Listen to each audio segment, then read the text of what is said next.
the fire in my soul. Lit it up, never felt so whole. សួស្តីអ្នកគ្នាសូមស្វាគមន៍មកកាន់ GS Tech ថ្ងៃនេះខ្ញុំនឹងបង្ហាញអំពីការកាត់តរូបនៅក្នុង Photoshop ដែលជាទម្រង់ឆ្នាមសាក់បែបនេះបាត់ទៅជាបែបនេះ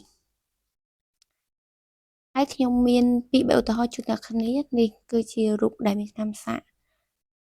ហើយទៅជាបាត់ឆ្នាមសាក់បែបនេះតោះឥឡូវយើងចូលដល់ការអនុវត្តអញ្ចឹងយើងបើកទៅក្នុងកម្មវិធី Photoshop មកតទៅទៀតយើងយកពាក្យថា File ហើយយើង Open ហើយយើងរើសរូបសាក់ដែលយើងចង់លុបបែបនេះបន្តមកទៀត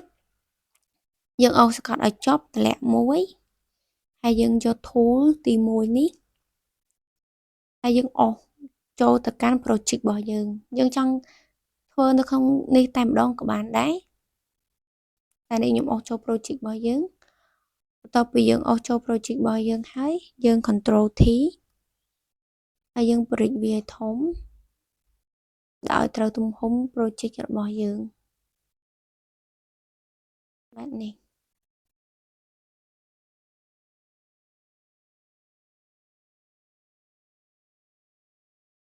បន្ទាប់ពីយើងដាក់ project របស់យើងហើយយើងបើករាងធំទីយើង control បូក1មក break រូបឲ្យធំព្រមជាង control ដកអញ្ចឹងនេះគឺជារូបឆ្នាមសាក់របស់ខ្ញុំអានេះឧទាហរណ៍ទី1ទី2អញ្ចឹងអានេះគឺជាឧទាហរណ៍ទី3អញ្ចឹងខ្ញុំដាក់ EX3 បន្តមកទៀតខ្ញុំ control J ដើម្បី copy ហើយខ្ញុំដាក់ឈ្មោះនេះដាក់ឈ្មោះរូបដើមរបស់វា EX3 បន្តទៀតខ្ញុំតម្លាក់ចុះក្រោមហើយខ្ញុំប៉ះទៅកាន់ EX3 ដែលយើងត្រូវកាត់អញ្ចឹងអារូបភាពដើមនេះខ្ញុំត្រូវការបិទផ្នែកដើម្បីកុំឲ្យឃើញបន្តមកទៀតយើងចូលទៅកាន់ tool ទី8ដែលមានរូបសម្រាប់លុបនេះហើយយើងប៉ះមកស្ដាំមួយមកយើងយកពាក្យថា contact our move tool បន្តមកទៀតយើងធ្វើការ select កន្លែងនេះយើងយកទី2ហើយនេះយើងយកពាក្យ move ហើយយើងធ្វើការអូសចំកន្លែងសាក់ដែលយើងចង់លុបអញ្ចឹងខ្ញុំចង់លុបទាំងសាក់ទាំងអស់នេះកត់ឲ្យជាប់ហើយយើងដោះដៃមួយតមកយើងអូសរូបនឹងចេញ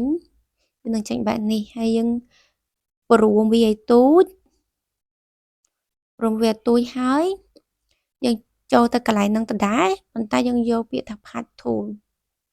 ចឹងនៅពេលដែលយើងផាច់ហើយរូបនឹងបាត់ហើយអញ្ចឹង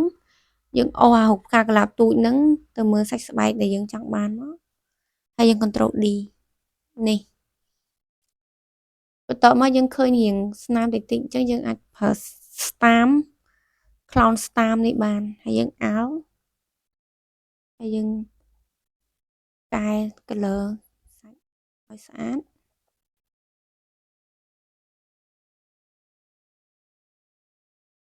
ហើយយើង control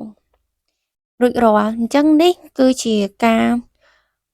លុបនៃស្នាមសាក់ងាយហើយស្អាតនេះគឺជាស្នាមសាក់ដើមហើយនេះជាស្នាមសាក់បានរំអរគុណអ្នកគ្នាសម្រាប់ការទស្សនាជួបគ្នានៅវីដេអូក្រោយ